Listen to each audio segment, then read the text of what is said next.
The This is the East Norwalk Neighborhood Association monthly meeting for November 2023. Tonight, you know that we have Steve Kleppin here as our guest to talk about the zoning regulation updates as they pertain to East Norwalk proper. Just want to remind everyone that tomorrow night is the city forum being hosted by planning and zoning staff. I believe many of the P&Z commissioners will also be there to listen in.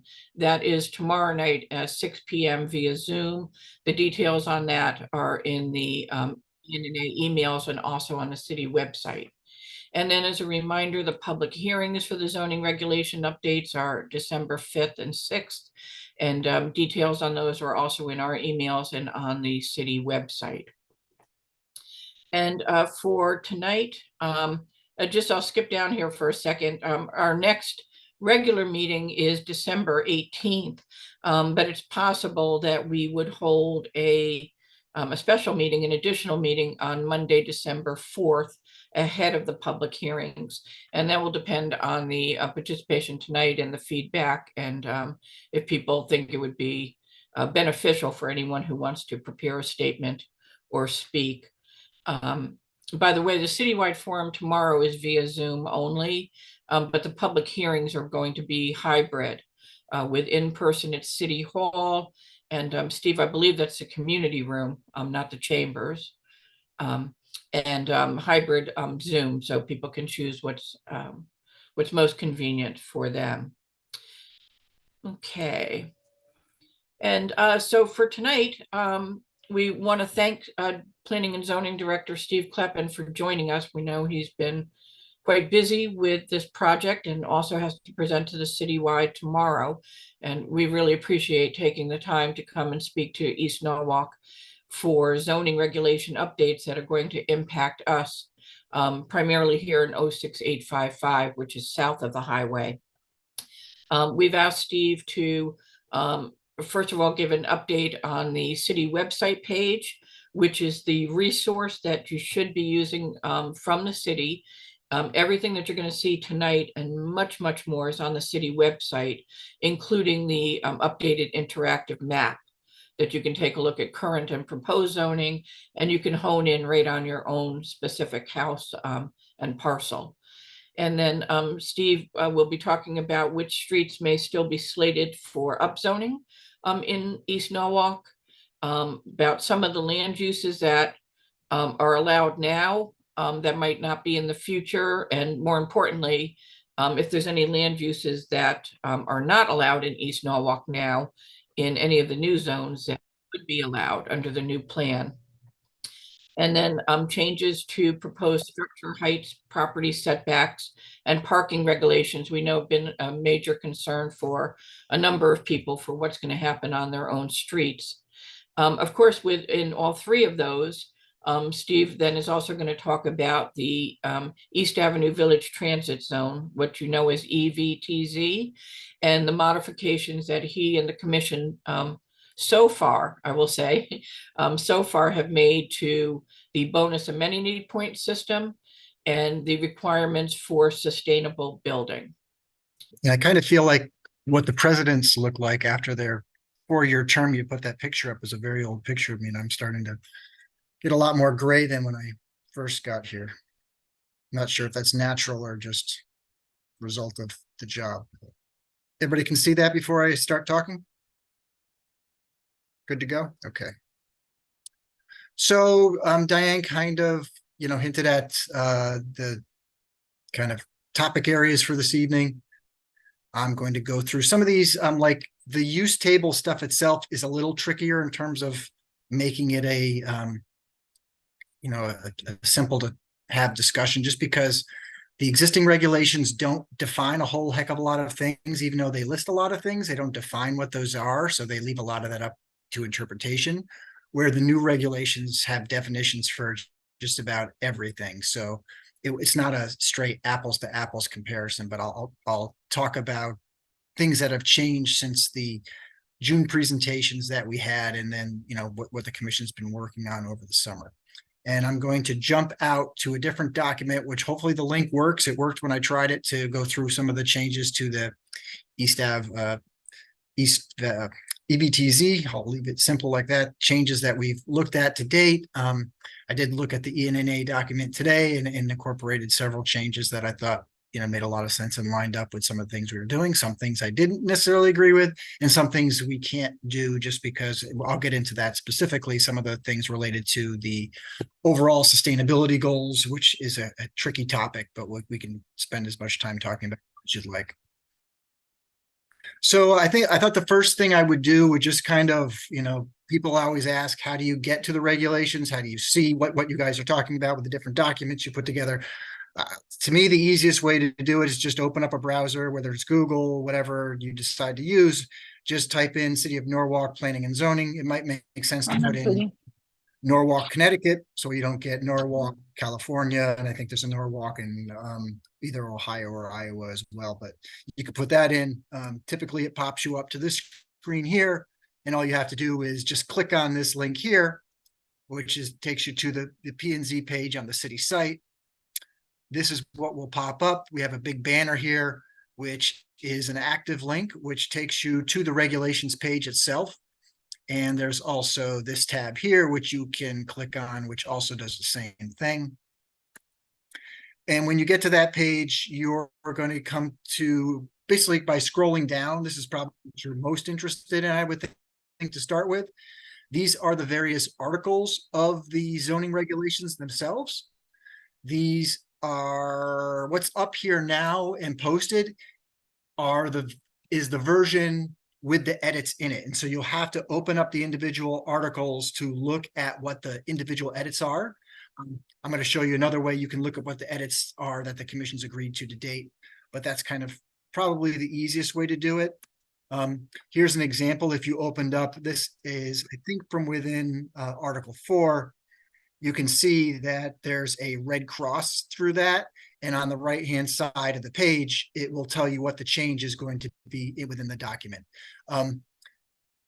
The spreadsheet option that we have, if you scroll further down on the main page, it's this one right here. It says Regulations Edits Table. And I think it's fairly up to date.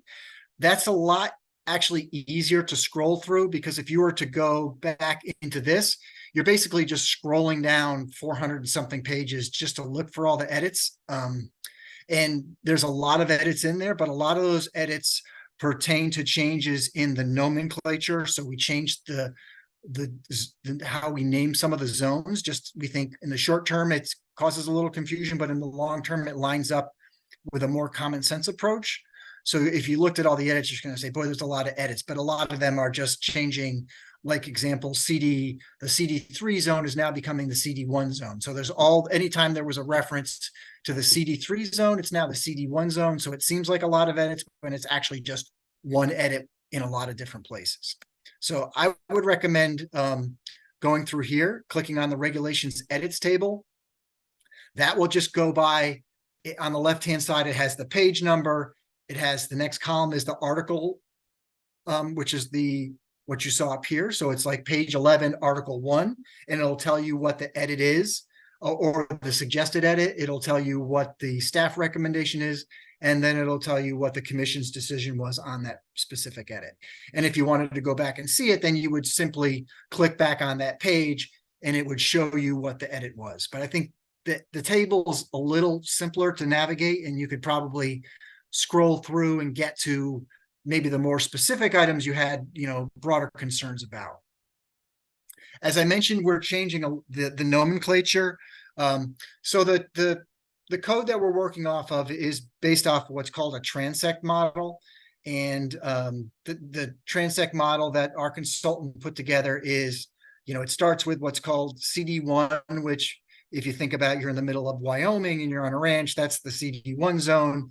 As you become CD2, it starts to get, maybe it's a 10-acre parcel on a larger property with a farm. And this is where Norwalk started to come into the picture, what was called the CD3 zone. And then it moves up into more urban areas like we have in South Norwalk. And then we have a whole series of special districts like the industrial zones, the hospital zones, the civic zone as well. But what we were, and this was the commission's idea, which I think in the hindsight is a good one, is we decided to kind of reverse some of this. The consultant had some trepidation about changing the name because of like, well, the transect's built on a national model. We weren't so much concerned about whether somebody coming from elsewhere in the country was going to figure out our transect or not. So we decided to start where in Norwalk with CD1. And the reason we did that was CD1 represents single family. So we figure long-term people will more easily recognize one lining up with single family, whereas CD2 relates to two family, and our zoning regulations define multifamily as 3 units or more. So that's where we define our starting point for multifamily. And then CD4 is our most dense urban area, which basically is South Norwalk up through Wall Street. And then we didn't make any changes on like the industrial zones, the civic districts, the hospital zones, and all that kind of stayed the same. But we thought long-term, it will make it simpler and more, it'll be more relatable for folks to, you know, if they're kind of just someone surfing the Norwalk zoning regulations, looking for answers to questions they might be thinking for purchasing a home or for a development project they're thinking about, something along those lines. Here's a table, which I'm happy to send you separately if you think it's easier. This is kind of the kind of like the cheat sheet the zoning commission was working off of. One thing that's highlighted here, I should point out, is this new zone, which is the CD1M zone. When you know, we had a lot of discussions early on about upzoning, and I know that was not a very popular item.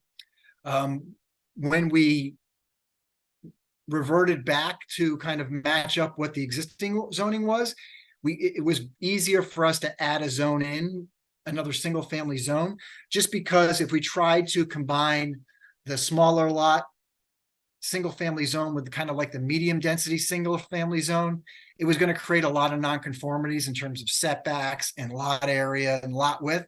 So we said, let's just match up the single family zoning districts to what they are presently. So that's what we ended up doing. For our purposes, we wanted to really consolidate the zones. That was like, because Norwalk right now, we just have too many zoning districts that overlap and don't really serve a lot of function. So we ended up reducing it quite a bit. But we felt, you know what, let's add this one zone back in. So that way the single family zones today match up with what's being proposed for the single family zones. And again, I'll send you this cheat sheet if you like. I think it's helpful. I think there may be a version of this on the website, but we have to update it to reflect what the new zoning nomenclature is. So the zoning map, which I think we'll probably spend a little time talking about as the night goes on. The zoning map on the left is what the current zoning designations are, and I've highlighted you know, the focus area that you guys would like to talk about, and then the map on the right is the proposed zoning map. And I have another map I'll show you, which shows the areas which were are still proposed for upzoning, because I'm sure that's probably something you're very interested in. But just to show you kind of in summary, so right now, this area, kind of the further east, which borders Westport, is what's AAA zone, which is Norwalk's largest single family lot zone. It's a little short of an acre in lot size. And so what was proposed was to keep it the same designation. It's called CD1L, but it basically is the same thing. It matches up in terms of the setback. It matches up in terms of the lot area and the lot width. And that's kind of true throughout most of this area. We ended up not making significant changes to the designations for these areas, but I will show you the areas where we've proposed for some upzoning. There was quite a bit more upzoning in the prior version of the regulations, but we've since retracted a lot of that. So this map is showing the upzone areas here. And I have zoom ins of these so you don't, so make it a little easier for everybody, but there's really 4 areas that to talk about. And one of them is really outside of the area, you know, focus area for tonight, but kind of moving north to south. This is just north of Interstate 95. And I think that's really outside of your area of concern. But then just south of that is off of Osborne Street is a small area proposed for upzone. It's surrounded by multifamily and two-family zoning, so we loop that into the two-family. There's this area over to the east, which I'll zoom in on as well. That's proposed to go from single family to one or two family. And then the one area in your neighborhood that goes from two family existing zoning to multifamily is down by Cottage Street. So here's the maps kind of in blow up. Is that blown up enough for everybody, or do you want me to try to blow it up a little bit more? I'm assuming it's okay. All right. It's good. That's good. So, okay. So let's start, we'll go left to right. And again, this is, here's Winfield Street through here this is going east towards Westport. Here's the area, which is Selden Street. And I know there are a lot of dead end streets through here. But for the most part, they're pretty navigable, and it actually has some cross streets, so you can actually get in and out of that. I did go through that in the evening a couple different times to check on that. I know there were some concerns raised about on-street parking and will you be able to get around. I mean, I went through, later in the evening. I didn't have any issues with that at all. If these roads were simply dead ends without cross streets, I would say, yeah, I would share the sentiments raised, but I think in this instance, it really didn't seem to pose a problem. Further south, this is the Cottage Street area. Presently, this whole area is zoned for one or two family zoning. We're proposing to put it into the multifamily zone, the lower density of the two multifamily zones. And the other area, which I mentioned at the beginning, which was off just to the west of Osborne, is this one area that's kind of surrounded by multifamily and two family and industrial for the most part as well, and proposed to put that into the one or two family zone. Important to note, even if the upzoning goes through, there's nothing requiring anybody to go from a one to two family or from a two family to a multifamily. Any new development that occurs in any of these areas is subject to the new regulations.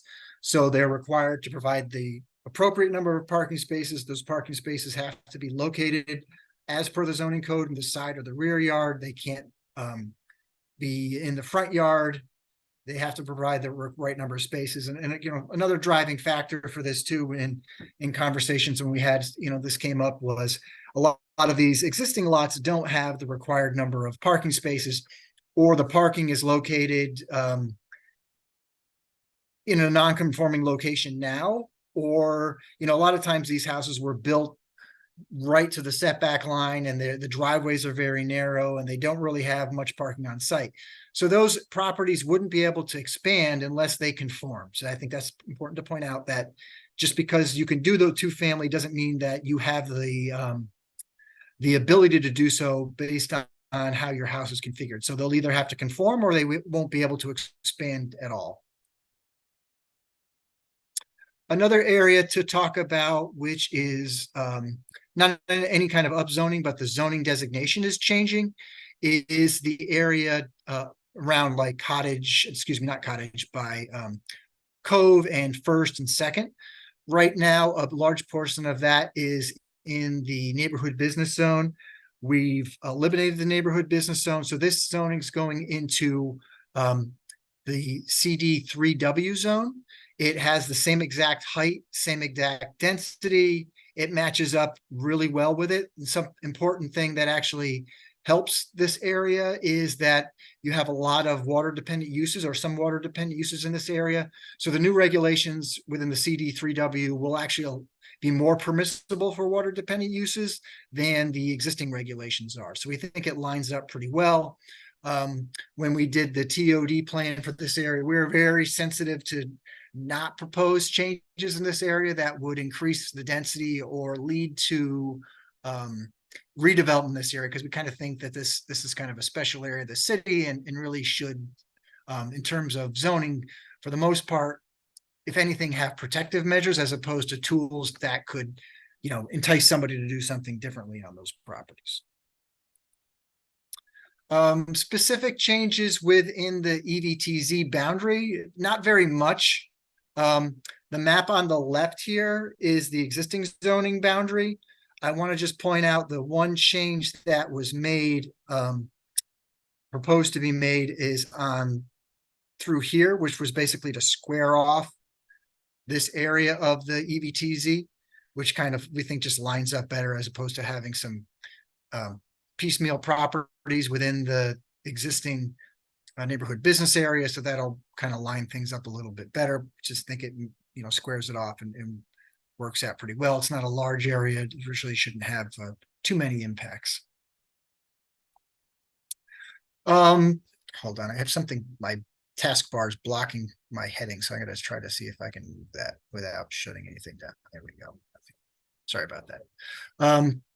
So the one big change, which I know people have expressed concern about and dislike about, was a change that we're proposing for the EVTZ boundary itself, and that is to allow 3.5 stories as of right within the EVTZ versus currently what's in the 2.5 story permitted today.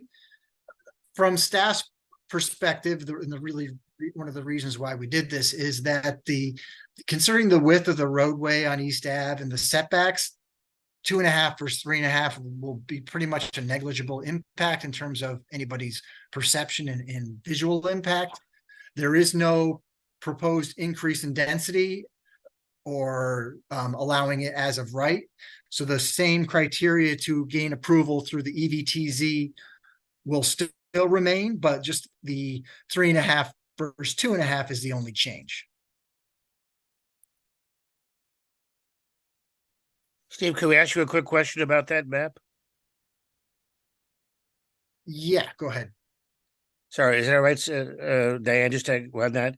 What's the plan there about East Avenue? I'm not sure what you. Well, you're adding a lot of density on both sides of East Avenue. What are you going to do about traffic congestion on the capacity of East Avenue? So there's no change in the allowed density of what's permitted today in that corridor. Was that one more story you said? Yeah, that's not, it doesn't allow any more density though. The density number's not changing, because the density today is 1 unit per 1650, and they can technically double the allowed density through the special permit process. So that hasn't changed. So what's the extra story for? Sorry. My slides are not advancing for some reason at the moment. So what's the extra story for? Because the regulations allow 3.5 through special permit. So we're recommending allowing it just as of right within the zone, because it matches up with what the neighborhood business and going to the D zone, which is the CD3 zone, would allow. Well, if it's going to be as of right rather than special permit, it's an increase in density. I'm not saying it's a fatal increase in density, but it's an increase in density. My question to you is, what, if anything, we'll be doing about congestion on East Avenue, which already is, as you know, quite difficult? So I would say it's not an increase in density. It's an increase in the mass of the building, which is not density. It's a density we would consider specific to people and how many people could reside in a particular piece of property, or how many units of housing could be located on a particular piece of property. So, we understood, when we talked about the planning for this area several years ago, that, the progress and improvements related to East Avenue are really contingent upon what happens and when the walk bridge improvements happen. And that was being discussed when I started in 2016 already. So it's, obviously we're very cognizant that the state works at a very slow pace at times, and in this case, it definitely a slow pace. So again, the improvements related to East Avenue are going to have to wait, some of those, until the East Ave bridge work happens. I know the city's actually working with the state with improvements around Cemetery Street, and trying to also incorporate things that were approved as part of that project. So there should be some improvements in that particular area, but the section basically from the train station north we're just going to have to wait until DOT fixes that. And I don't know anything further about what they're thinking about for the exit 16 interchange, but that's kind of where that stands. I'll just hop in too, and thanks for the question, Alex. If we can hold them until Steve gets through the presentation, and folks can just jot down their concerns and questions. Sorry, thank you. No, that's okay. And I'll just say too that but by Steve hearing this tonight, I mean, he's hearing from a lot of people, and I should have mentioned this at the beginning. If you have a question or concern that needs to be shared with him and the commission, and this is probably a very good one that I think people are concerned with, the rationale of the 3.5 stories as of right. It's really important to follow up in writing to city staff, and then also to raise these points in public hearing as well. But I'm sure we're going to speak more about this one when Steve gets through, I would imagine. Thanks. Okay. So Diane had asked me to focus on some specific things, and again, there may be things that you found within the regulations that you question or want to know more about. If I missed anything in what I thought was relevant to your concerns, please ask me questions or shoot me an email. The one overall change in parking, there really weren't significant changes code-wise in terms of what's permitted. Parking is based off of, usually it's like one parking space required for every 2,000 square feet of something, or 500 square feet of something, depending on what the use is. So those numbers overall got a fresh look by the consultant, but they weren't drastic changes in terms of that. There was no, there was a push on the commission level to try to lower parking, especially in the urban areas, especially near transit. Probably did not go as far as some commissioners want to go, but this table here, which you see, does show what's in the current draft of potential allowance for additional decrease in parking. So in East Norwalk, as I've circled there by the train station, it's applicable to these type of projects outlined in number 7, that you can get a 10% reduction in the required number of spaces. And the idea being, and again, this is I know not everybody's going to agree with this or find this a popular answer, is that, if you require parking, people are going to build parking. Parking is very expensive to build. We're trying to move people away from being car reliant, car dependent, having the density built in areas that provide employment, provide services, provide activity and things where they're not relying on a car to get from A to B. We understand that, we're by and large still a pretty car-centric society, but the idea is that if we can start to shift away from that, it lowers cost for certain things. It's better for the environment. There's lots of pros to it, but it's, again, I think this is like a good first step. It doesn't go as far as a lot of people on the commission would like to go, but I think it starts to move us in that direction. Hold on 1 sec. Let me just move my banner again. There several new, I'm going to take these in reverse order on this. That's what's on the screen. There were some new definitions added. I don't think any of these have really significant impacts on, your area in general. A couple of these are allowed, like recycling operations got modified quite a bit, but it's already an allowed use. To try to be a little separation of some of the uses. There was something allowed in the industrial number 2 zone called a robot competition venue, which sounds like a very specific definition. We do have one of those occurring in South Norwalk now. We decided to modify that definition to separate it from other kind of entertainment venues or places that have activity, because they're a good example is we have a definition like called commercial recreation, and that allows things like indoor sports fields or could be like a trampoline park or something like that. Those tend to pop up too many times in our industrial zones, and they take away from the industrial use and the kind of reason we set aside industrial land in the first place. We tried to keep that separate from like the robot competition venue. So just kind of give you a little bit of background on what that is. There were some other definitions that were put in place. I don't think really many of these have much of an impact on you.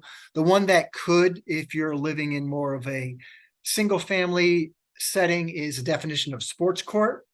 And that was put in because we have several properties in the city where their backyards have become basically volleyball courts, and they're using the courts for almost like either not an official league or a kind of impromptu league.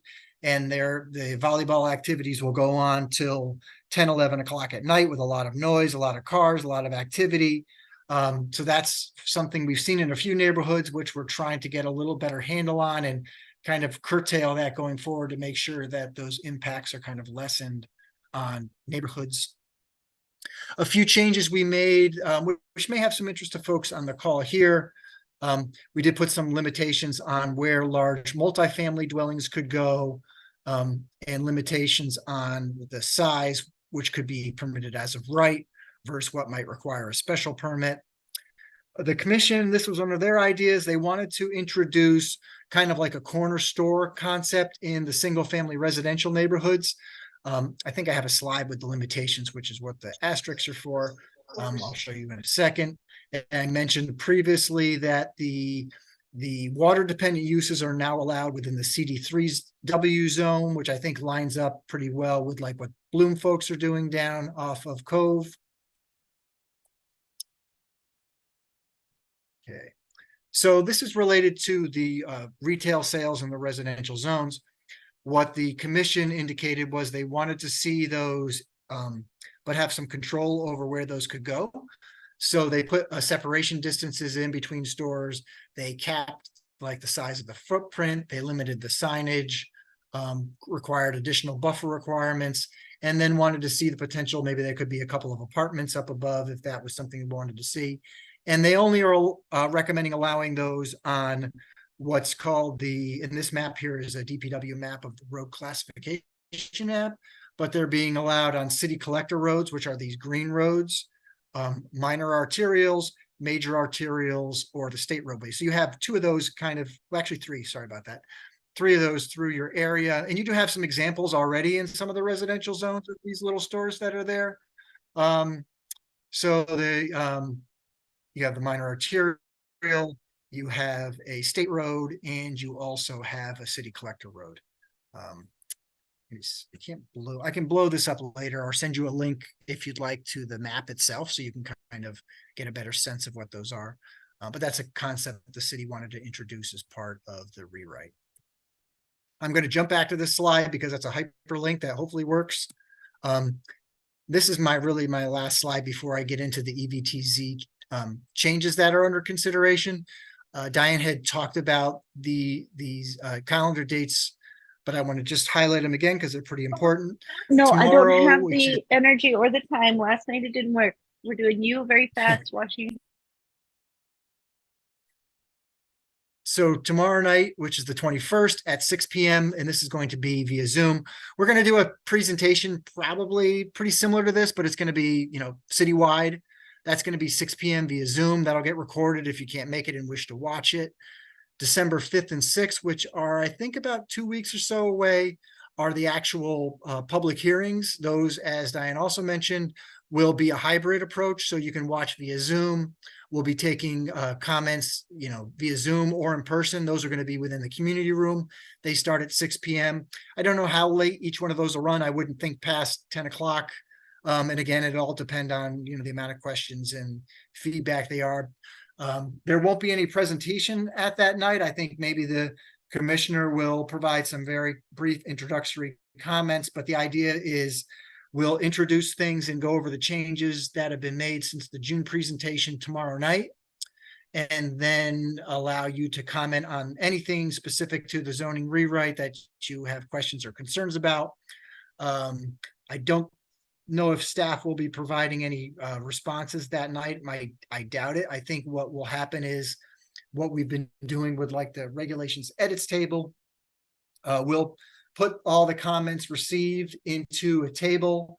Staff will provide a comment response to those, and we'll upload to the city page. And then the commission the following week, which is scheduled for the 12th and the 13th. I think we're going to do that as a hybrid, probably in the council chambers and then via Zoom. The commission will deliberate on the comments that they heard and anything else that they have unresolved for the rewrite. And then the idea was they'll potentially vote on the 13th. If that comes to pass, or even if they wait another week or so, the idea would be we'll look to have the regulations effective February 1st. If that gets pushed back, then that date obviously gets pushed back as well. So I'm going to speak that my last area of conversation will be to talk about changes that had the commissions talked about related to the EVTZ, as well as some changes that we made. Actually, I made some changes today based on the ENNA memo that put together. That I'd say, like most of the comments that came in through the process, they kind of come into three camps. One, say, yes, that makes sense, we agree. Two, we don't agree, and here's our reason why. Or three, we just can't do that because there's like a legal concern or something like that. Okay.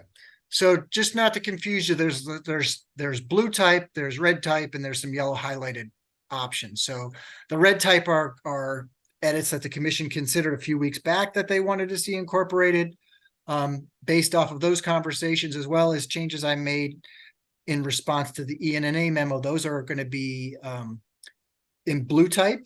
And then there's a couple of yellow areas where we're still thinking about things.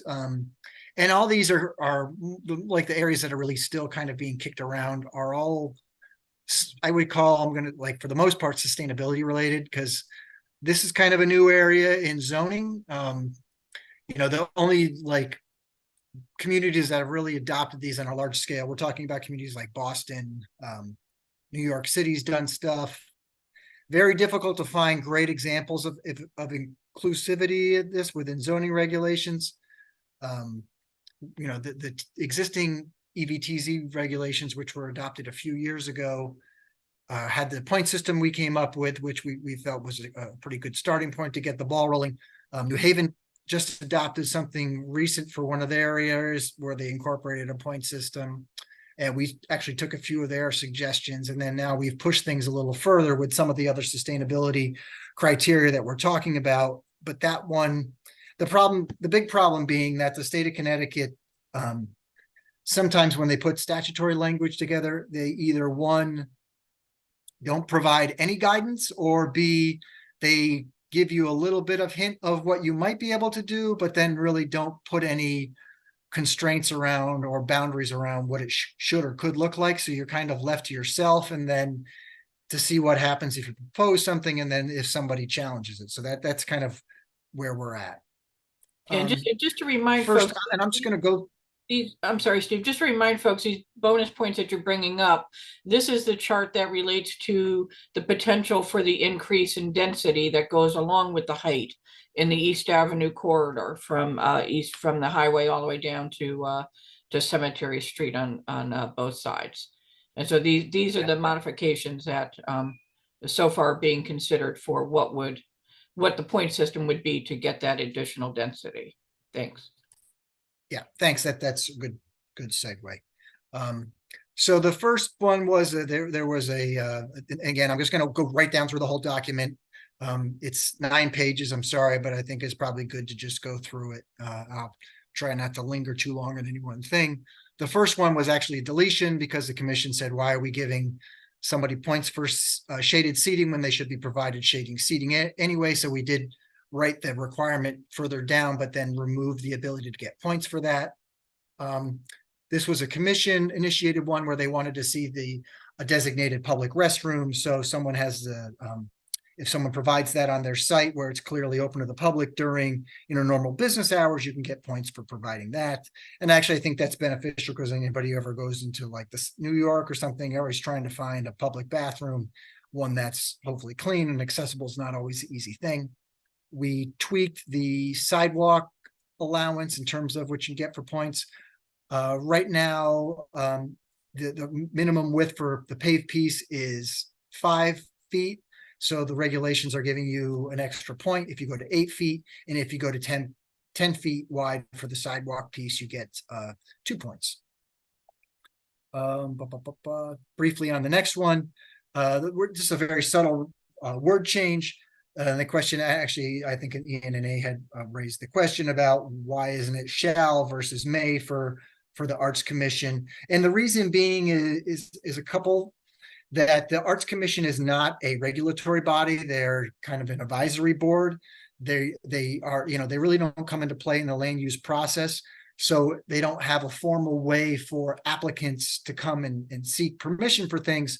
So we think it's and again, it could take, and say, so an application comes into the Planning and Zoning Commission for some kind of approval. There's a statutory clock that starts as soon as that application reaches our office. So if we're forced to refer out something to another body, and that body maybe does not meet regularly, or that body's not equipped specifically to handle the request from the commission, then it kind of puts an unfair burden on the applicant in terms of time and money. So I think the idea is using may versus shall gives the commission discretion on whether they want to seek outside help for something such as the public art. And also if they do submit it out and then there's an issue with the Arts Commission where they're not meeting for a couple of months, or they can't seem to make a decision for whatever reason, then that way the commission still has the ability to act on the application in a timely manner. These two are very related, but we did make a couple changes. Specifically, someone asked why you were giving points for a bike rack or a bike repair station. We think these are appropriate. We probably should add public in front of the bicycle repair station, but the idea being these bike racks or the bike repair stations are in addition to anything that they may be doing on their site anyway as part of the redevelopment.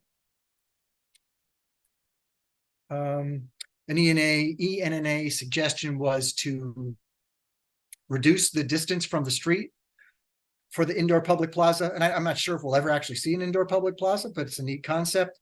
So we've shrunk it per the ENNA suggestion from 30 feet to 15 feet. And I think that lines up pretty good with the setback requirements for the structures regardless. And we have also made a change in terms of the point allocation within that plaza. We put that, change it to 2,000, and this will show up more so in the outdoor plazas, but there were several areas within the outdoor plaza, which you'll see in just a second, so I apologize for the scrolling, which is there were several amenities within that, like water filling stations, junction boxes, public Wi-Fi. I think I'm missing one. So now those are requirements as opposed to being allowed to get points for those. And we tried to line up the total number of points you could achieve for an outdoor plaza, which is proposed at 7, so you get basically a point for every 500 square feet. So 7 times 5 is 35. So that's kind of where the math pans out for that. And again, as I mentioned previously, they're saying, and this was commission language, they want all seating to be adequately shaded. So obviously you could think about sometimes with certain times of the year, you may want the sun if it's a little cooler out. So I think that's the idea, is let the landscape architects design a space that accommodates shading when necessary, and then also provides sun when necessary. So scrolling down, there were 4 features: floor junction box, powered seating, Wi-Fi, water filling stations. And the current draft of the regulations gave a point if you provided one of these. So basically, if you provided one of these plus provided the seating area, you got an extra point. So what the new regulations say is you no longer get a point for those, but you have to contain 2 of those if you're under 2,000 square feet. And if you're over 2,000, you have to contain all 4. And if somebody has another suggestion for another something similar that fits in with this, we would definitely consider including it as well. And this one here has got a lot of color to it. It's a net zero building. This is one of the items that's still in flux, I would say. the idea with the net zero building is really kind of a super energy efficient building. This is a concept that it's kind of gaining ground in a lot of areas, and ENNA had asked that we consider defining what delivered energy usage is, as well as defining what renewable exported energy is. So that's something we can take a look at. And again, there's a lot of color into that text there.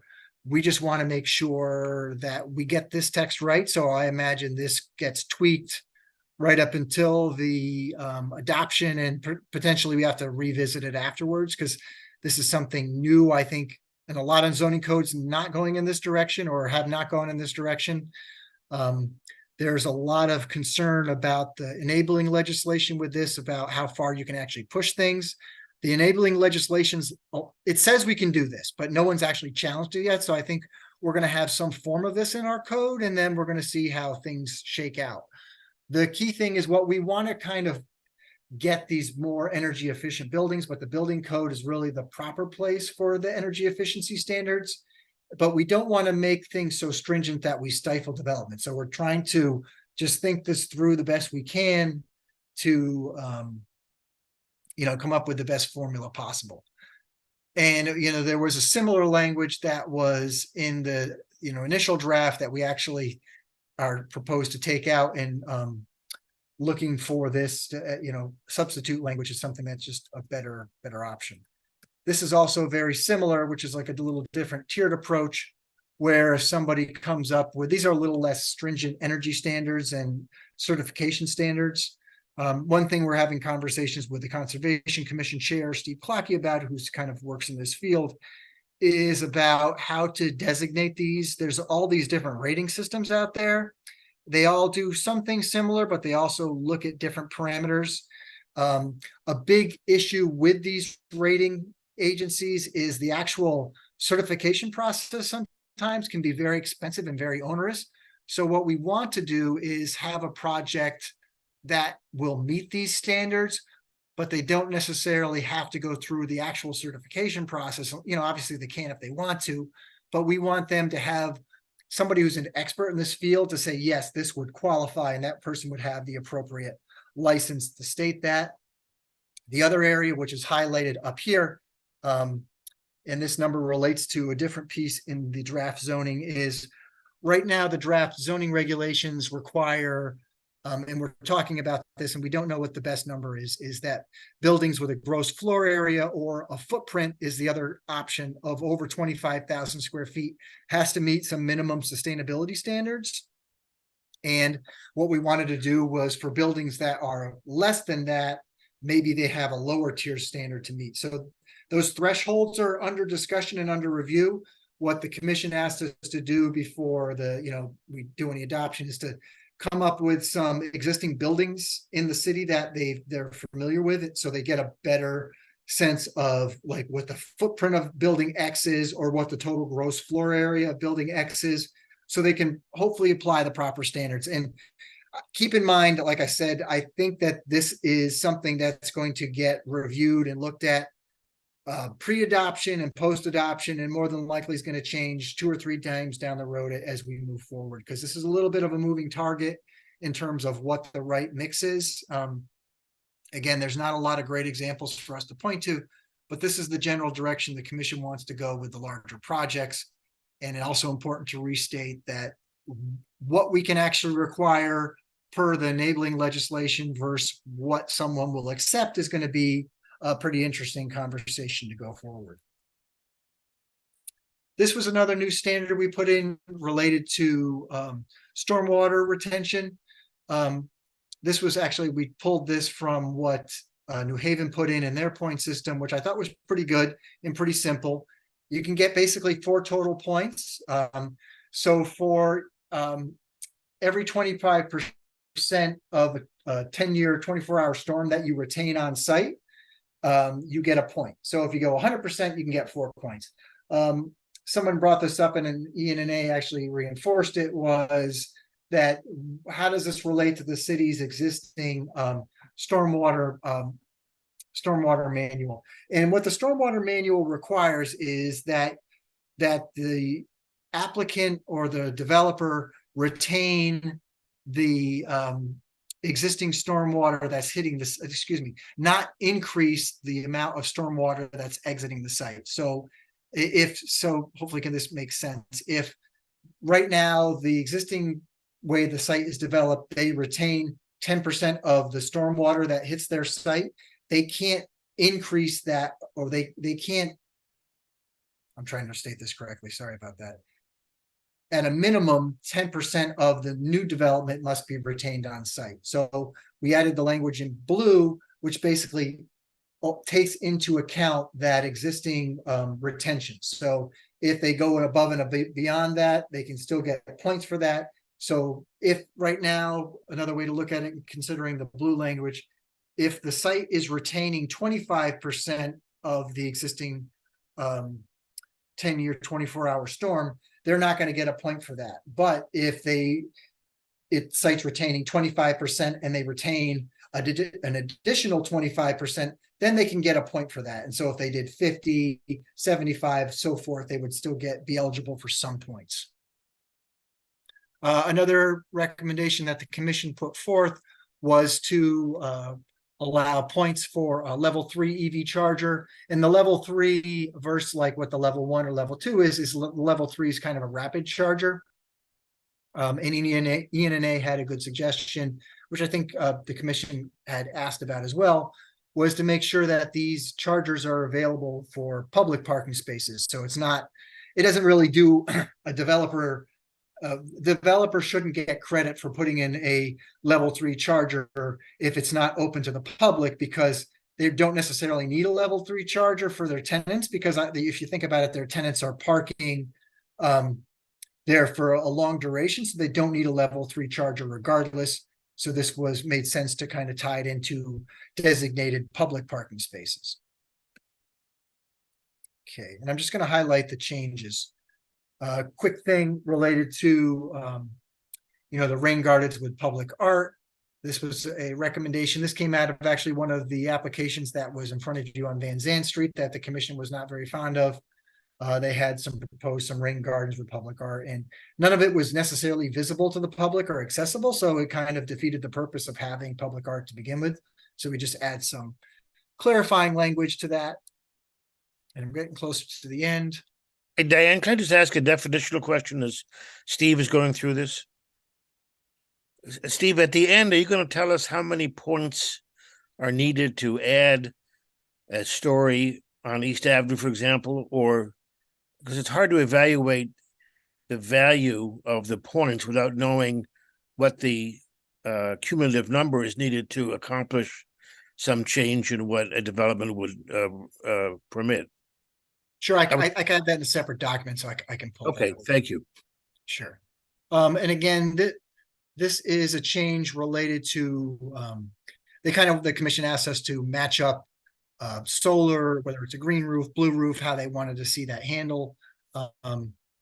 This 5,000 square feet, which is highlighted here, that just keep in mind that number is subject to change, just because the commission is wrestling with what the appropriate number was. The initial draft had it at 25,000 square feet, and then they went to 5. I don't think 5 is the right number, so it might be a 5,000 square foot footprint versus 5,000 square foot gross floor area.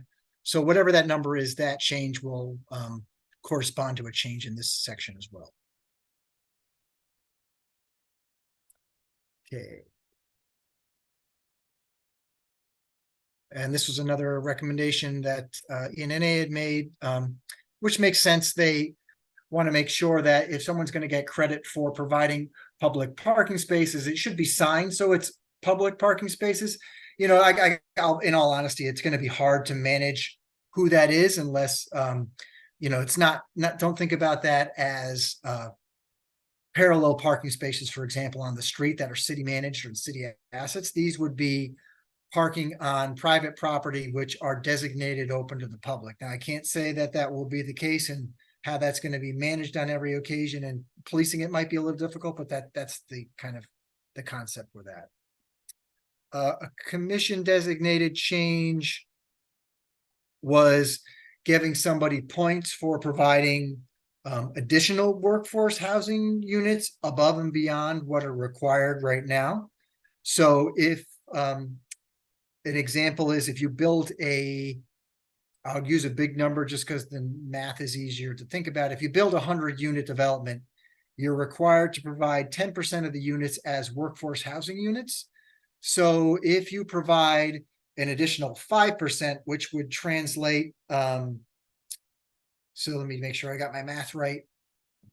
10% of 100 is 10 units. So 5% would be 5 additional units. If you provide 5 additional units of workforce housing, you get 2 points, and that's allowed for a maximum of 4 points.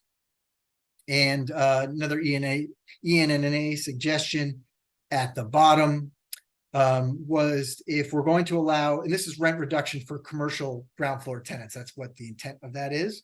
And I think this suggestion makes a lot of sense, was to make sure that that ground floor use is an actual active use, something that's, the pedestrians can access.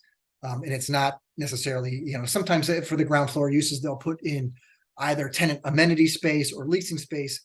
Obviously, those wouldn't be eligible for rent reduction because they're probably not charging rent. So we want to just clarify that and make sure it's an active use.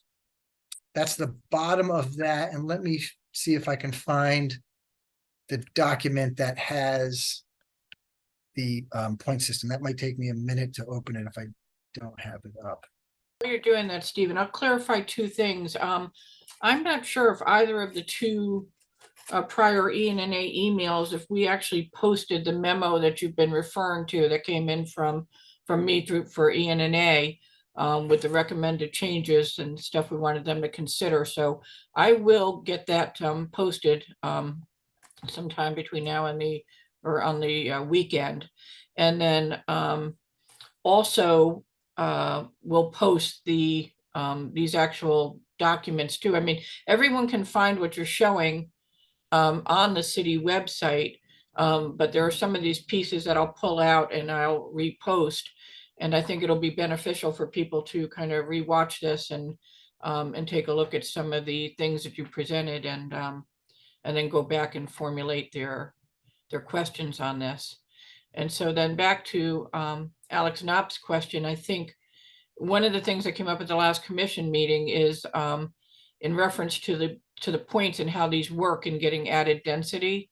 When you bring that up, I think the commission had also requested that at the same time we revisited all the points to increase the threshold under which they could get additional density. So it's not as easy to, vis-a-vis one Cemetery Street to just throw a few things together and basically maximize the parcel. Maybe you can speak to that too, Steve, when you open that up. Yeah, it's unfortunately I'm going through the main document. It's really big, so it's just going to take a second to load. But I'd say overall, the total points required, the number has not changed, but things that counted, some of those no longer count, and some of the items got reductions in the number of points of what they count for. So I think overall it's made it a little more strict, I would say, is a fair way to look at it. Okay, so this speaks to I think this is kind of what the question was related to. Number 4, I think, articulates that what's there. So basically, there's 2 different levers. One is a 15-point threshold and another one is a 20-point threshold. Both require special permits. So if you achieve 15 points and 10 of those, if you can see right there, 10 of those have to come from the sustainable category. If you achieve that, and again, it should be pointed out that all those all the different amenities proposed, the commission has to look at those and judge whether they feel they're appropriate or whether they meet the intent and the spirit of and are consistent with what's within the text. So if you hit 15 points, and again, 10 of those have to be from the sustainable category, you can increase your density from 1 unit per 1,650 square feet of lot area to 1 unit per 1,250 square feet per lot area. So I'd say that's roughly a 25% increase in the density, if my math is right. And the next one is if you hit 20 points with 13 of those being from the sustainable category, then you basically can go from 1 to 650 to 1 per 825. So that's kind of a doubling piece of the density. I think that answers the question. And I can pull that back up if you like later on. And just for Sorry, Steve, reference, can I ask you a further question about that before you leave that? sure. What would, and I'm sorry, Dan, I don't mean to jump the queue, but just for definitional, if you go back to that, Steve. So if you go to East Avenue, what do these bonuses in 4A1 and 4B1 mean? Let's say that somebody submitted a special permit, shows these bonus points, they're accepted by the commission. What does 4A1 mean for what would get built, and what does 4B1 mean in terms of what would get built? So I'm going to give you, so one thing we found, and this is going to be a long-winded answer to your question, but one thing that we were thinking about when we put this together, that if somebody is on a lot that is smaller than half an acre, it's going to be very difficult for them to get to this number under letter B. It's going to be hard for them to realize this density, just because when you put all the amenities in and then you add the parking spaces in, it's going to be very difficult to fit everything on that piece of property. If it's under half an acre, it's going to be challenging. And that was what panned out with that. And I forgot the number. I don't know if it's 24 Van Zandt, whatever that application on Van Zandt Street was. That's what happened to them. Their site was just too small, which we tried to tell them several times before they applied, but they chose to proceed anyway. So they potentially could come up with a much more viable project at this density of 1 per 1250. But basically, I'm using my calculator here, so I'm not texting somebody, just so you know. I'm going to use an acre for an example. So if you took an acre of land, which is 43,560 square feet, if you divide that by the allowed density today, which is the 1,016.50, that allows 26 units of housing. So to your exact question, if somebody had an acre of land and they were able to satisfy the commission through that 20-point threshold, which is down here, they could double that 26 to 52. But they still, keep in mind, and this was the case with the Cemetery Street application, they could have, I think on that one, they could have built to 87 units, but they couldn't park 87 units on the property with everything they had laid out. So the parking is a pretty much a limiting factor. Any development in the city parking is a limiting factor. Site configuration is a limiting factor. So if everybody had a perfect rectangle or a square, it's much easier to build, but not all properties are like that. So what's going to curtail things in this area, which we kind of knew when we went into this, was lot size, lot configuration, parking, as well as you have a big thing that's just, which will probably make this area develop very, very slowly, is fractured property ownership. So it's hard for somebody to get like a good half-acre rectangular parcel. It's going to take a little while for somebody to accumulate all those, and that may happen sporadically here and there. But for that to happen on a wide scale, it's not going to be very quick. Okay, let's go to the, thanks, Steve. Let's go to the audience and start with some either raised hand first and then chat, or vice versa. Okay, Thanks. let's go. Oh, sorry, Diane. Let's start with the chat first, just because I think that there's a few things that are going to need some clarification. Where are we here? Okay, Jim said if you allow an additional level and a developer needs to get a vary approval, I'm assuming that means variance, then why not make the EVTZ an EVTZM, which I don't know what that is, to change it to a 2-level and not give an avenue to increase density? So Jim, if you're here, and you want to clarify that question, unless that makes sense to everyone else? I guess from what Alex Knopf was saying, you're going to build something that just gives them an avenue to, and I understand it's not going to increase in today's standards and what's on paper. But if you build something with a third story or allow a possibility, then why build it? And when you know that there's limitations and on the interior of East Avenue, and then, and I think I mentioned it in a different question, with the exit 16 modification, that volume and that rate of cars will increase as more so in the direction of the beach. It will increase probably to the City Hall direction, but it's definitely going to increase going to the beach. That's a known factor. I mean, and I just don't understand the logic of making it a 3-story or 3.5 story. Keep it at a 2.5 story. I guess I'm trying to ask a question that's. No, it's a great question. ENNA, and I think a lot of people are struggling with this too. We're talking about the 3.5 story as of right on East Avenue versus the application for the increased density with the points. So Steve, can you help us with this? Sure. So I think the first part in the written question I think you're asking about a variance potentially. Is that what they could try to seek a variance of the density? So I'm not sure if that's what you're asking or not. Well, you varied the residential, you put it, and that's my designation of an M. You said you couldn't change. It was one of the residential zones that stayed a 1-family or 2-family. You designated that with an M. Why can't you make the EVDZ, and I may be getting the nomenclature wrong, but just put an M on that and bring it back to 2.5?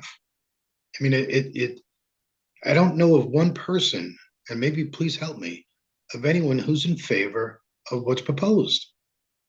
I mean, and we're giving you factors, we're giving you known reasons why we want it for sure to stay at a limited density.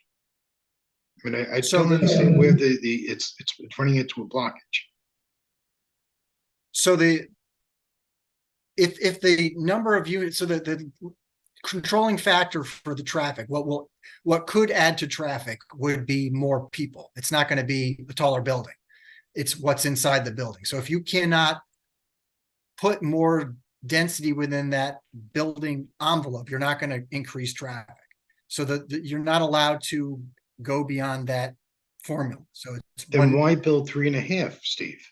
Because 3.5 is a more appropriate height and matches up with the underlying zoning for the other areas when we consolidated the zone. So it just makes sense to allow that. I mean, we had some arguments previously about this. 3.5 in the future, whether it's previous or in the future. We live here. I see it. But in my opinion, based off doing this a long time, 3.5 versus 2.5 is not a significant jump. It's about 10 feet in height. It's, for most people, that's not going to be noticeable. We're not proposing anything outside of what the EVTZ boundaries are. It's not proposing to go into the neighborhoods. From walking on the street or driving down the street, it's not going to present a visible barrier. It's not going to have that canyon effect where if you were on like Merwin or something like that, and you have a 6 to 7 story flat facade on both sides of the street, you're not going to have that same impact with this.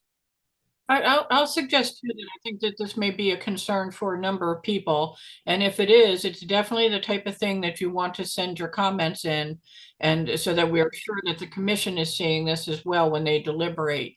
I just want to add to that, Steve, before we go to the next question, if I can, Roberta, that the City of Norwalk and planning here, I believe we do everything based on number of residential units, but not on residential bedrooms.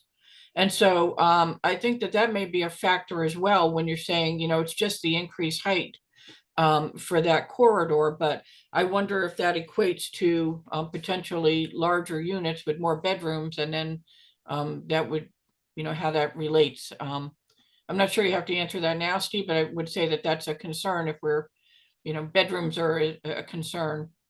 in addition to a unit. I think that's more of a market factor, more market-driven factor than anything else. We do see some, I think that it's been our experience with, especially with multifamily, it's been very few people building 3-bedroom units or more.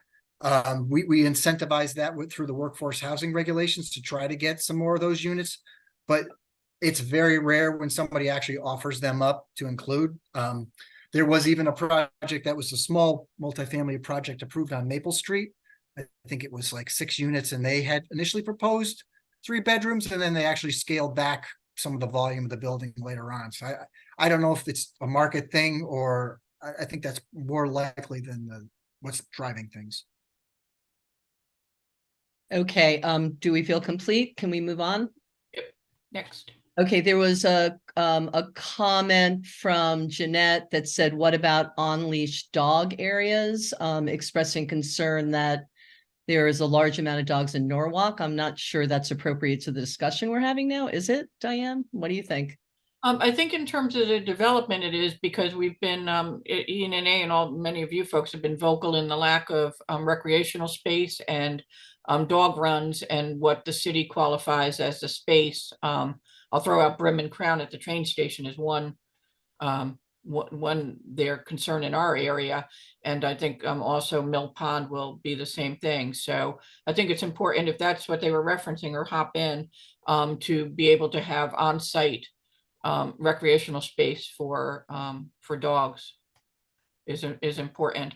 And I don't know that I don't know that we ever talked about it in terms of bonus amenity points for it, because it should be something that's a requirement, as many of those points are, but Steve knows how we feel about that. But if whoever asked that question meant something else, you can hop back in after we go to the next person here. Okay, JJ said, how is Steve defining density? It sounds like quote unquote number of people. So I'm wondering why he thinks that more living space, an additional story, isn't going to add more people. So density we define as, how many units of housing can be permitted on a piece of property is based on that formula.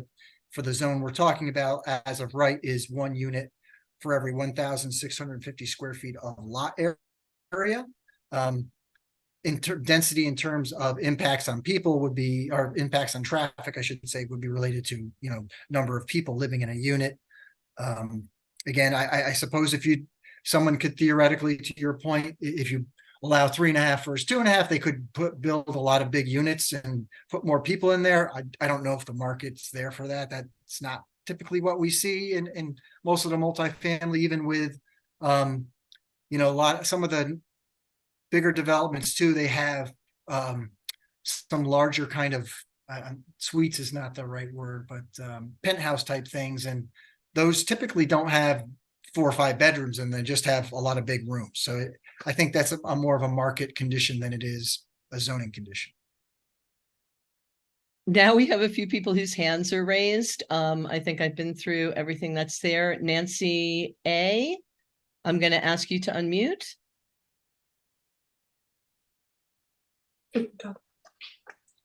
Hello, hi.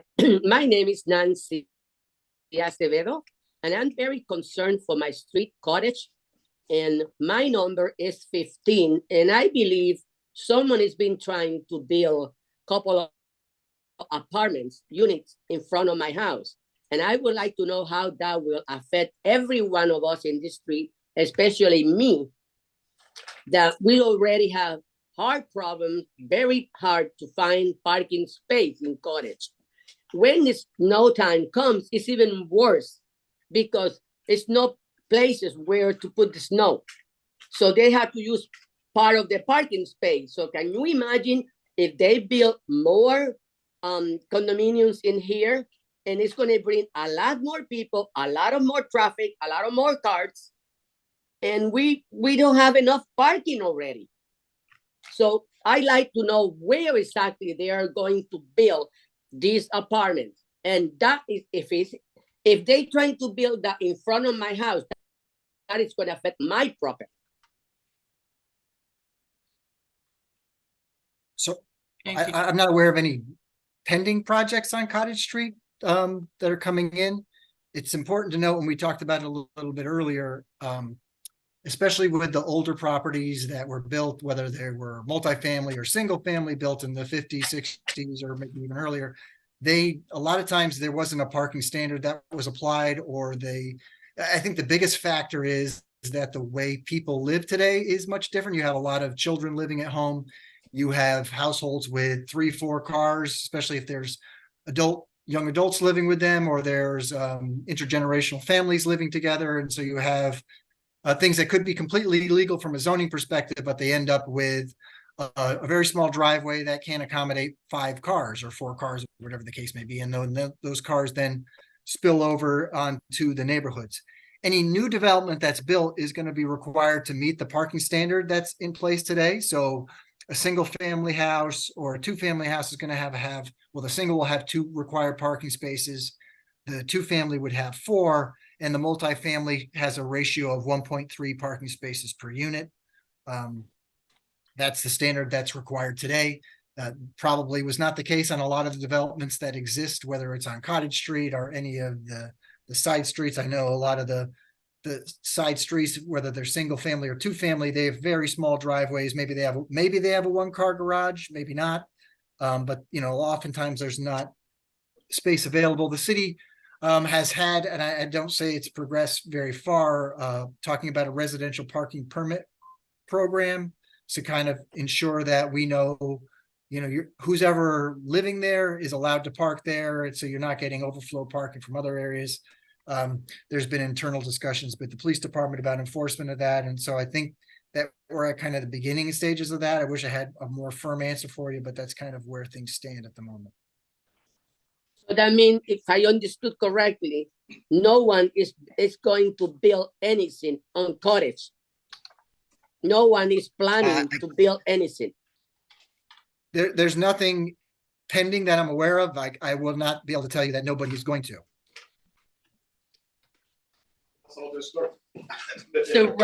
So right now, Nancy, there's not anything pending at this moment. And if there is going to be an application, my understanding of what Steve is saying is that they will be required to have off-street parking. Correct, Steve? Yes, thank you. Okay. We're going to move on to. Can I Thank you. add something, Roberta, before we go to the next person? Sure. So and maybe I need to do another recap on this too, but just so that people understand, there were a number of changes that ENNA specifically requested, and that so far haven't been considered. One of them is to take Cottage Street out of this mix. And we've been trying to encourage folks to who live on or near Cottage Street, again, to write in with your concerns to Steve Kleppin's staff, so that it gets to the commission, so that they can understand why you don't want this to be considered for the for what we've been calling the upzoning. And then just another one I want to mention as well, and because maybe Steve can address this after all the other questions, but we had also made a request to take Rowan Street out of the EVTZ zone, and also how far into Van Zant it's going. And it actually looks like that may have been, if I understood at the beginning, that may have been increased. So in addition to the stuff that we're feeding in based on all our work with you folks, we're also putting in some general recommendations and requests as well. Thanks, Roberta. Sure. I do want to just briefly also say about the Cottage Street thing, and I've already written a letter and I'll probably write another. We live right around the block from Cottage Street, and we have no off-street parking. Our house was built in 1894. And there's a lot of houses on Cottage Street and Osborne Avenue and the adjacent areas that not only have inadequate off-street parking, but have no off-street parking at all. So that's just my 2 cents on that as well. It looks like Alex Knopp is the next person, and I'm going to unmute you. Actually, Alex, I think has already asked a few. I'm sorry, Alex. Okay, Okay with you if we hit some folks who haven't talked yet and then we sure. JJ's hand is Sure. up, Thanks, and Alex. I'm gonna ask you to unmute JJ. Hey, all. I have a couple questions, but I'm just going to stick to one, maybe two. We'll see. We'll see how it goes. I actually really appreciate the redistribution of points and the reduction of, the little triggers that developers can use in order to squeeze something in that's bigger than really is appropriate for the area. So I really appreciate the integration of the comments and the thoughts into the new revised plan. Thank you for that. Of course, it's ongoing. So. And speaking of parking, and I did have a permitted parking question, but Steve, you already went into that territory, and my understanding is that you said that conversation is in progress. I'd like a little bit more info if possible. Is that a serious conversation about permitted parking streets specifically that are maybe offshoots of the whatever, what is it, EVT, the zone where you're upzoning? Is that actually, I'm aware that P&Z can't cover everything every day, but realistically, are we actually going to be, like, how does the process of permitted parking on side streets work? And can we actually expect that that's going to go somewhere, that conversation? Thank you. Yeah, so that recommendation was actually in the TOD plan for the city to look at it and evaluate it. It wouldn't be something that P&Z would administer. It would have to come probably under the Transportation, Mobility, and Parking Department would have to probably evaluate it and study it. And I know they have funds to do so. I don't know if initially they were looking also at South Norwalk, an area in South Norwalk. But I think East Norwalk is probably just as valid a candidate for that. So it's serious in terms of the commission is interested in seeing it done. Staff has been talking to TMP about it. We've had a brief conversation about it last week. We haven't got everybody in the room at one table to kind of come up with a process and a plan on how it will be evaluated and implemented. So that's kind of the status of it. Thank you. Just one micro question, if possible, you guys. I didn't see any, and I know this doesn't exist. I believe it doesn't exist in current zoning regulations, but anything about light pollution. I've had people move in near my couple of houses over here that are just like, hey, let's make everything look like a prison yard with gigantic blaring lights like everywhere. And if we're looking at larger buildings, higher buildings, some of them semi-commercial, I'm just wondering if zoning has any direction around light pollution and the size of lamps and things like this. Thank you. Yeah, actually, in the if you email me, I can send you the specific sections. But in Article 6 of the draft regulations, that's where that's under like the citywide standards. So lighting is there. Talks about dark sky compliance for certain things. It gives direction on the type of fixtures you can use, where that light can be kind of angled. It's really meant to. Okay. It doesn't. The idea people kind of misunderstand with lighting is it doesn't mean that the property has to be completely dark, but it means the light emanating from that property should not be directed at your property and should be just meant to, it should be shielded and meant to light the specific areas on that property. Kind of Speaking of lighting. Speaking of lighting. Okay, so then I actually pinged the zoning office multiple times over pre-COVID, around during COVID, because I have neighbors, but I was told more than once in writing, oh no, we don't do lighting, but that's not true. The current regulations, we don't do lighting. No, Okay. The draft regulations related to that too. I don't know if there's ever been an experience of anybody, but the new regulations are also have very specific, and I think I wouldn't call them rigid, but very practical standards on site grading and what you can do on your property in terms of what happens a lot. And it would probably more so happen if you're in a single family zone. If somebody buys a house and knocks it down, and they typically build a newer, bigger house, and then they bring in a lot of fill and raise the grade, and that usually results in water running off from property A and property B. So we do have new standards and the regulations to deal with things like that, how much fill you can bring in, but that's also all in Article 6. Thank you. I'll look it up. Okay, so the only other hand raised, and I have a question, but let's let Mr. Knock go now. Alex, you can unmute yourself. Thank you. Couple of questions and a comment. First, Steve, appreciate that the commission did listen to the public and reduce the upzoning in the East Norwalk area. So thank you for that. Also, thank you for the protection of maritime uses on the waterside part of Cove. I had done a bill my first term to try to protect marinas that were all being turned into condos back then. And I think it's very important to keep the water-related uses prominent in East Norwalk. And I'm going to be buying an electric vehicle, so thank you for the charging stations. Good idea. My concern is twofold. First, I think the commission comes up with some very sound ideas for land use, like transit-oriented development. I find that often there isn't a sufficient consideration of the cumulative effect of multiple developments implementing a good idea. So we have a transit-oriented development at the old factory store, the East Norwalk train station. We now have one on Cemetery Road that was, I thought, a little excessive. We have one on Winfield Street where the bank used to be. All of these are adding tremendously to traffic. And as I mentioned at one of the hearings, I think traffic at East Norwalk on East Avenue is more like going through a turnstile than it is going on a major state connecting road. So my concern is first that the East Norwalk plan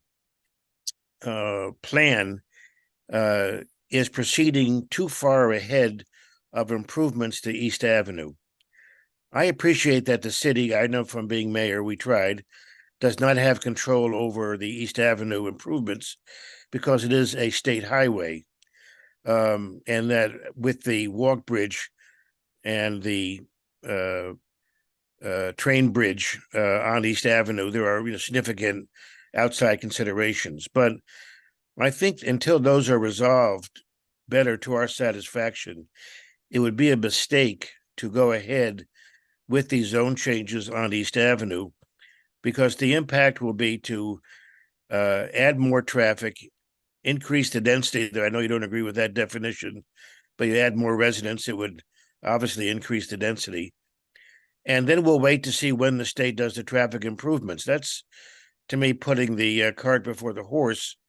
So I would urge you to delay, even if they're a good idea. And I'm not saying I know enough yet to say they're not a good idea, but even if the East Avenue improvement rezoning is a sound land use decision, it's not keeping pace with the infrastructure improvements needed to make it work. So I would hope that the commission will take into consideration the problem of the state not dealing with East Avenue in a time frame that's relevant to what you're doing for land use. And second, in terms of the bonus issues, I still think that to have a bonus density system that allows you to double the size or density of your current as of right use is simply excessive, and means that from a public point of view, it comes down to a lot of subjective decisions, of very good people on the zoning commission, but it takes away from the more structured purpose of zoning, which is to have a little bit more of an objective, less subjective decision making. So I know you need a point system to avoid the issue of taking, but without just compensation. But I think the commission has not gone far enough to pare down the number of amenities and points and the implication for increased density that could result. Thank you. Sure. So you know, I know a lot of people on this call are not thrilled with the zoning changes that were implemented. Those were implemented, was it it's almost 3 years ago now, at least 2 years ago. It's been a while. So we have one project approved, which I think, you know, they were anxious to get approval before the TOD plan was even done. So that was kind of a known entity. And then we've had one other applicant since then. And that project, you know, I kind of told them from the outset, I don't think your chances are very good. So I think I'm going to call it 2.5 years, rounding one way or the other, you've had two projects come in. One approved. They haven't even started construction yet, so they're not going to be live probably until 2025 at this point in time. So, you know, you'll be 4 to 5 years in with one development. So I think There are three, Steve. There are three. Come on. There's the East Avenue train station. There's Winfield Street with the bank. There's Cemetery Street. Those well, are three. I got to All correct you on a within, couple all things. within a couple of 1,000 feet of each other. Come on. But Winfield Street was approved under the old regulations and actually couldn't have been built under the new regulation. So that was, that one I can't take to that. The 230 East Avenue one was built at a lower density than what the new regulations allow. I've been on that site 50 times since it's been built. If I see a car coming out of there, it's rare. I'd say it's actually done less impact than I would have hoped it would have had in terms of activating some of that area. So I don't see any impact from that site. There's been the only other project in East Norwalk that's been built since I've been here has been the one residential development that nobody likes, which is that one that has that Sidewinder building there, or a series of buildings by the Dunkin' Donuts. And that couldn't be built today to the way, at least from an aesthetic standpoint. So that was something that we wanted to correct with the new regulations. So I think the point I'm trying to make is that the pace of development you're going to see, given the fractured ownership, given the small lot sizes, and the constraints that are built into the regulations, are going to mean it happens over a long period of time, regardless of what changes the state does to East Avenue and how long that takes. So none of these are moving very quickly. I'll add to that too, that the one of the big questions that came up when TOD and then the actual zoning, which is the EVTZ, came in to spur development there, and Steve will remember this, is that we did look to see what the maximum build out is, regardless of the feasibility of it ever happening or the timing of it ever happening. And the fact does remain that the number still fell between 11 and 1,200 units, which is an enormous amount in terms of increase in that small area. So while everything is still on the books that it could be done, we do have to consider that. I mean, obviously ENNA would have liked this zoning modification that's going on now with the citywide regulation update. If we had our way, EVTZ would have come out altogether. That the zoning would have been pulled out. We could have said, nice experiment, Steve, and we've told you this too. In concept, it was a pretty good idea when you first tossed it around the table in the TOD planning. It was very interesting. It hadn't really been done before. It seemed to be something where the points would be objective.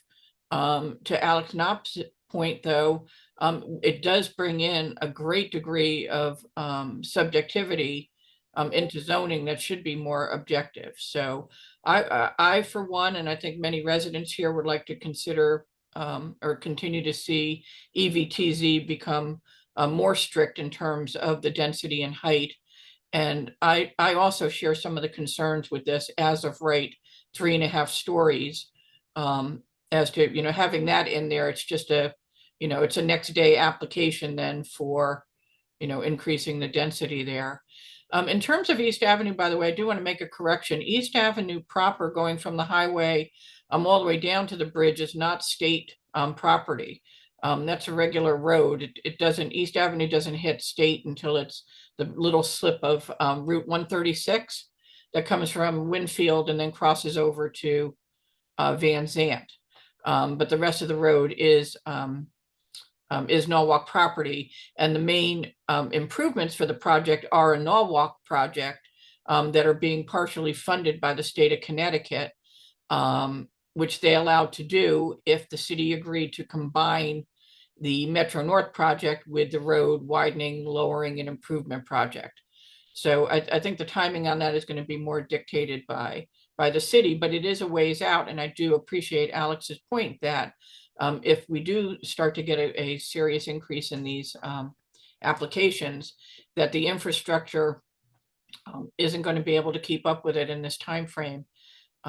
Which brings the other debate too about, other resources and infrastructure like sewer and water and police services and schools, etc.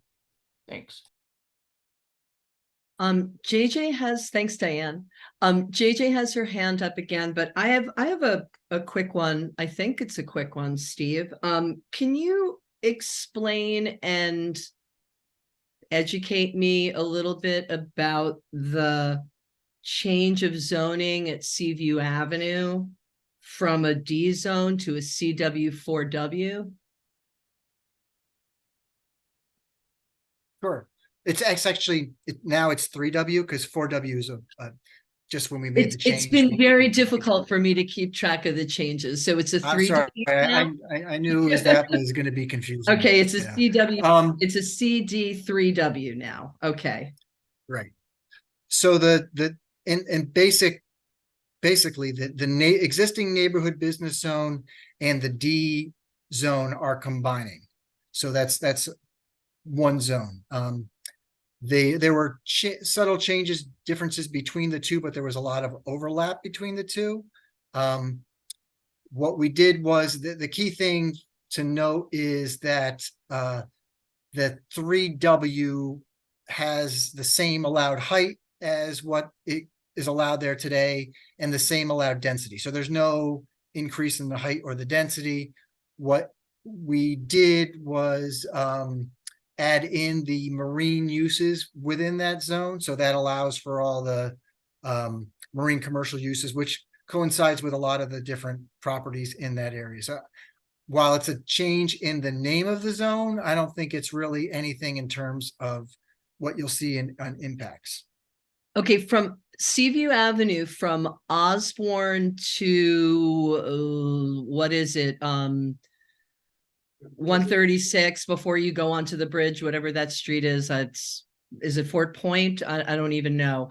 But right now they're all residential, with the exception of like Fisherman's World. I mean, they're 100% residential.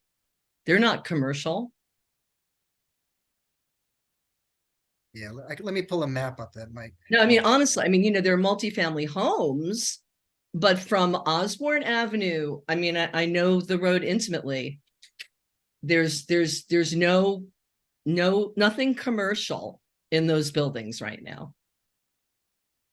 until you get to Fisherman's World. You're talking through here, right? More or less. Yeah, more or less. Oh, wait a minute. That's first and second. I'm not sure. So here's Seaview through here. Oh, okay. Hang on, because I've got things blocking that. That's Seaview. Okay. Yep. Yeah. So this stretch, I think, until you get to the corner is, right. It's all residential. I mean, it's, Vets Park is across the street, and those are all multifamily homes with nothing commercial on them. So right. Pastime all the way. So from the pastime to Fisherman's World. Yeah, is being changed. Right. Right now that's D residence zone today, most of that, I think. Right. It was originally D zone, and it looks to me like it's being changed to the 3W. Right. So that's the same density. But you said that there's commercial usage. You said marine. Right. Something, yeah, so right? I mean, and that's not happening there right now. Right. So there's a whole host of, I'd have to pull up a different document. There's a whole host of limitations about what you can do in the zone in terms of the commercial. I can send you that afterwards. I don't have it. That would be great. Yeah. That would be great, because I mean, that's very concerning. I mean, this area of Seaview is very residential.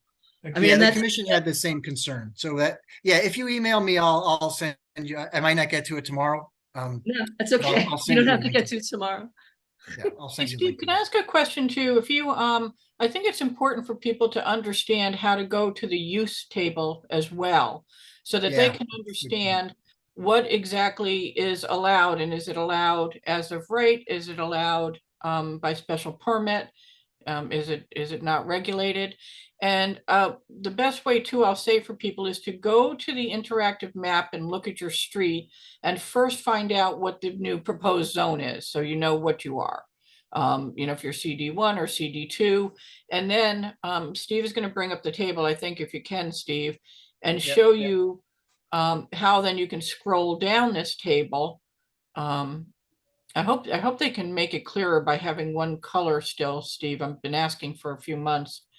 As you scroll down, you kind of lose the header of the table.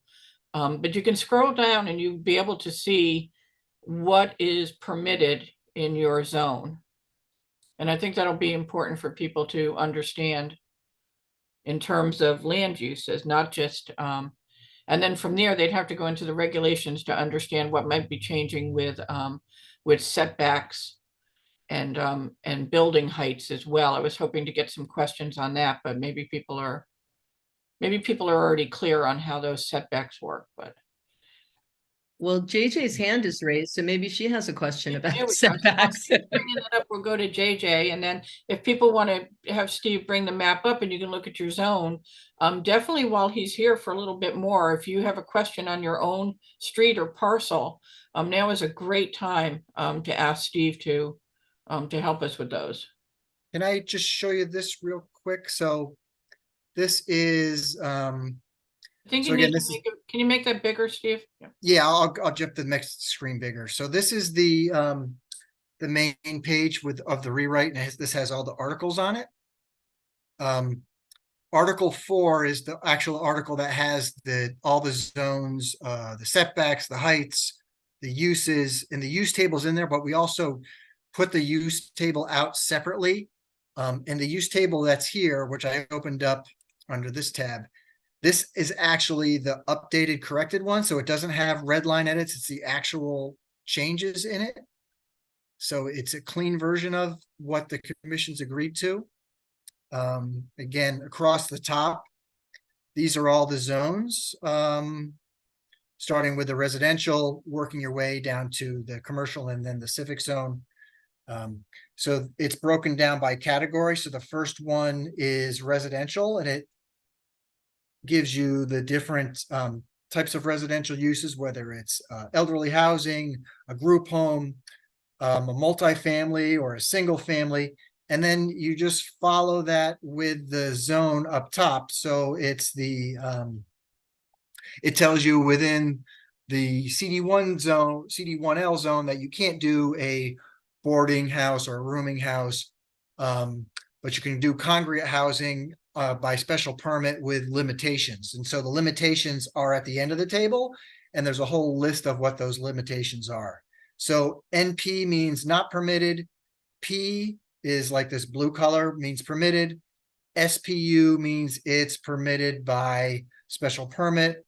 And there's also PL, which means it's typically a site plan approval with limitations. So anything with an L means there's additional criteria that go along with that. And those are usually limitations on what it is. So it's broken down by residential. Then there's a lodging type. I'm not going to go through them all. There's commercial ones, there's office. So that's kind of how it's all broken down. So you can just scroll down through and then look at the use and then see if it's permitted in the zone or not permitted in the zone.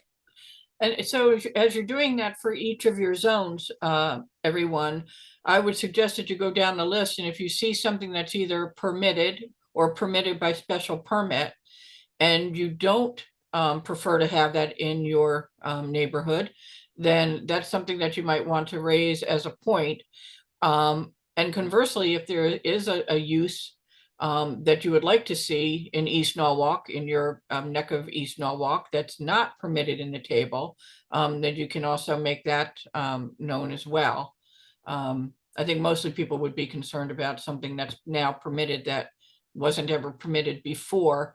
Steve, we'd had a cheat sheet on that from you and Brian on the permitted Yes. uses. And now what wasn't permitted before, but now will be. Is that the one that you showed at the beginning, or is that still being updated? There's one I had in the PowerPoint that we have one posted. That's the old one. So we have to just swap it out with the new one. Okay, yeah, but if you can get that to us, I think that'll be helpful for people. Okay, Yep. sorry, Roberta. No, I mean, that's okay, but yeah, it's interesting because Steve, I saw that chart and that was what initially like got me disturbed about the change in zoning in Seaview Avenue. You know, I mean, there are definitely a lot of uses that you're proposing to be allowed in what's really a residential section.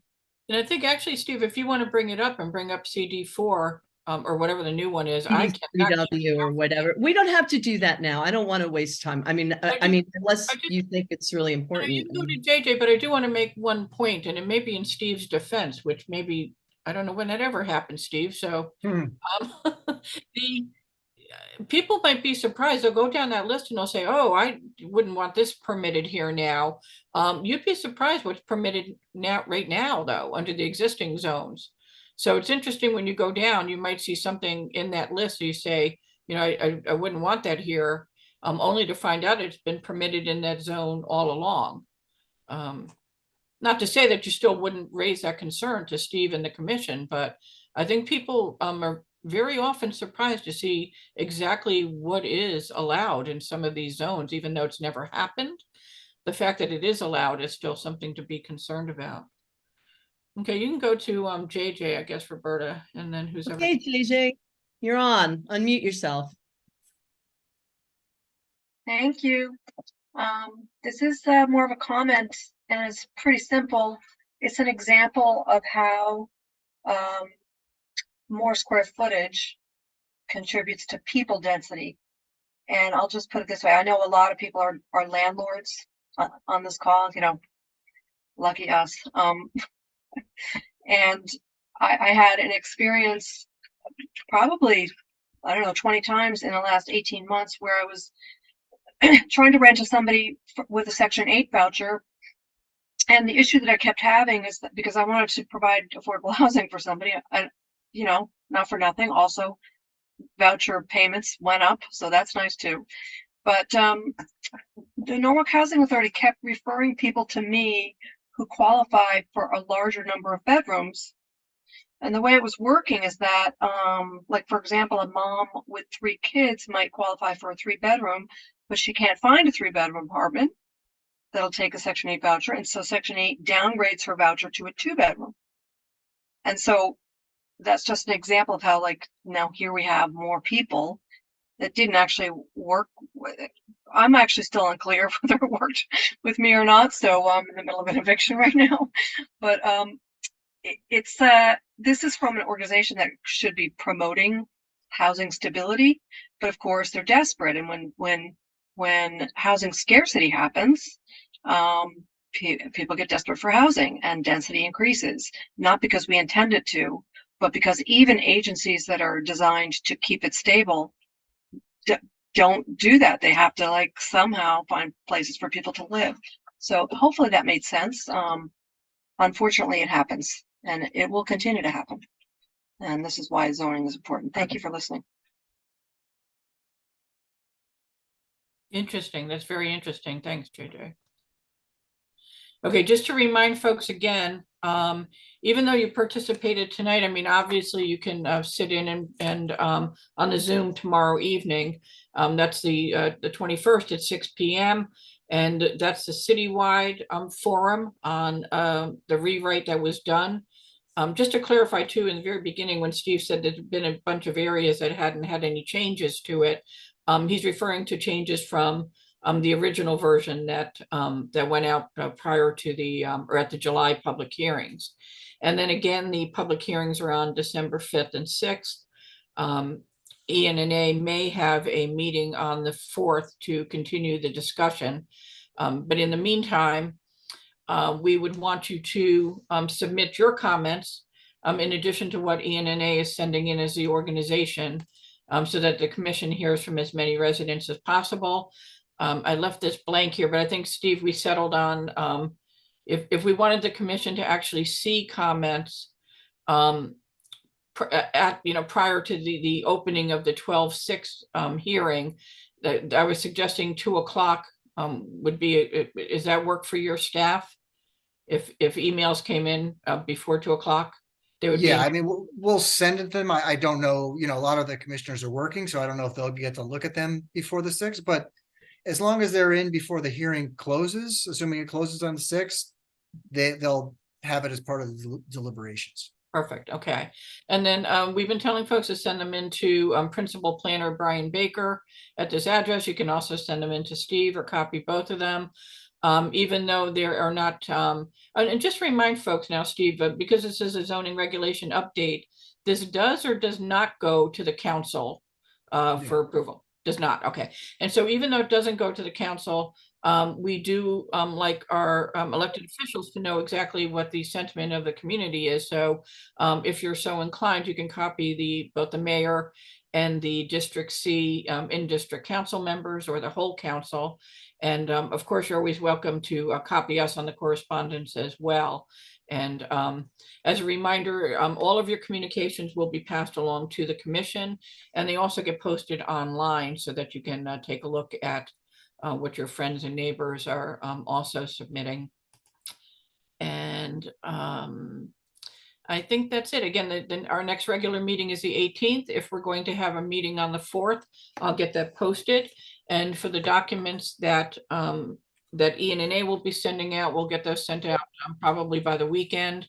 And any updates from Steve that we get in terms of handy cheat sheets, which we like, we'll also get those posted out to folks as well. Okay. And if we don't have anybody else in chat or any other hands raised, I think we're right there at the 2-hour mark. Roberta?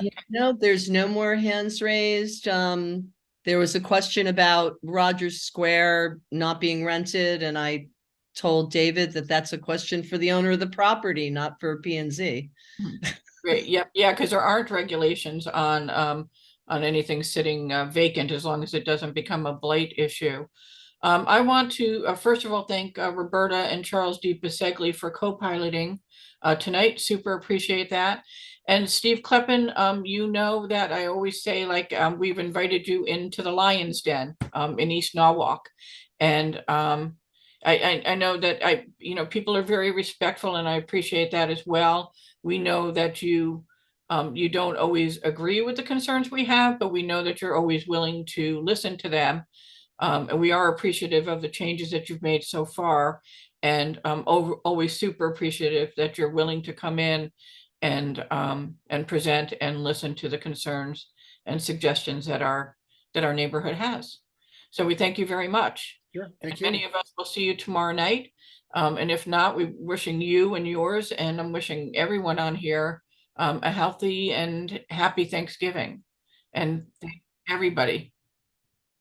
Happy Thanksgiving. Have a good night. Thanks, everyone.